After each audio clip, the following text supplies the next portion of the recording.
Hi, it's Paul Holy London here. In this video, I want to talk you through taking trouser measurements. Charlotte, if you'd like to join me.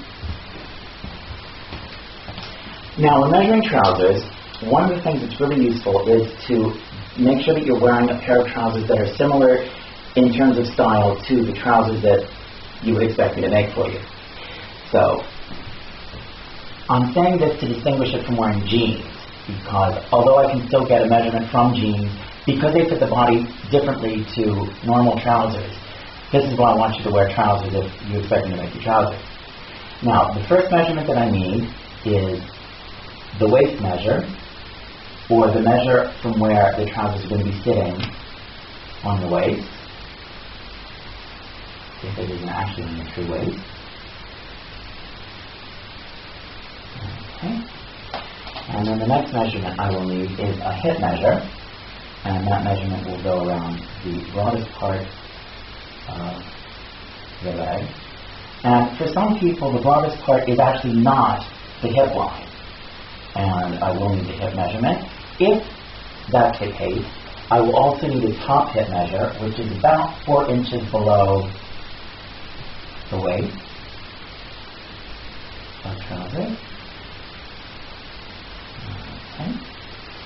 Now, the next measurements that I will need are the outside leg and the inside leg.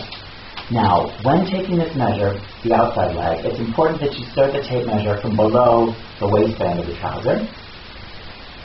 And you want to go down the length of the outside leg until you get to either the bottom of the trouser, or if the person's planning on wearing heels, that you go further down to accommodate the length of the heel of whatever shoe they expect to wear.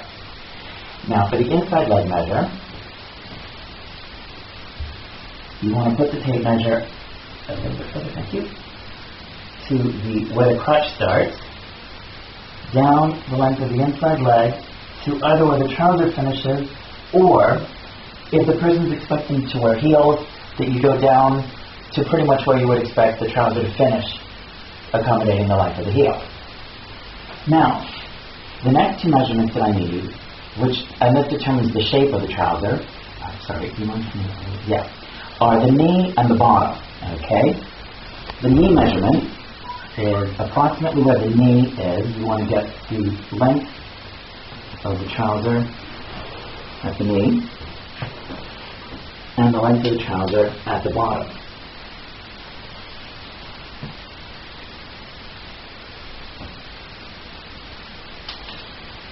And you put those.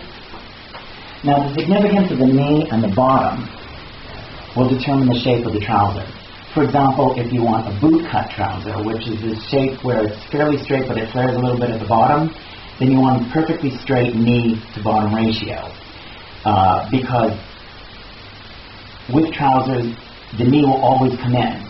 And if it's perfectly straight, what looks perfectly straight, flat, once you wear it and the knee comes in, it will give that slightly flared boot cut shape.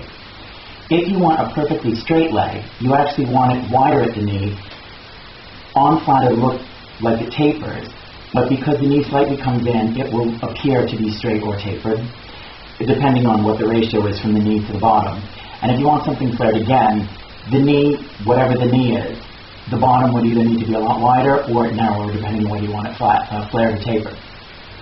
And if the person that the trousers are being made for wants something like jeans, jeans, because they fit more closely in the crotch and at the seat, you need to make sure that if that's what you want to, those are the trousers you want made, that you specify that and that you are wearing those when the measurements are being taken.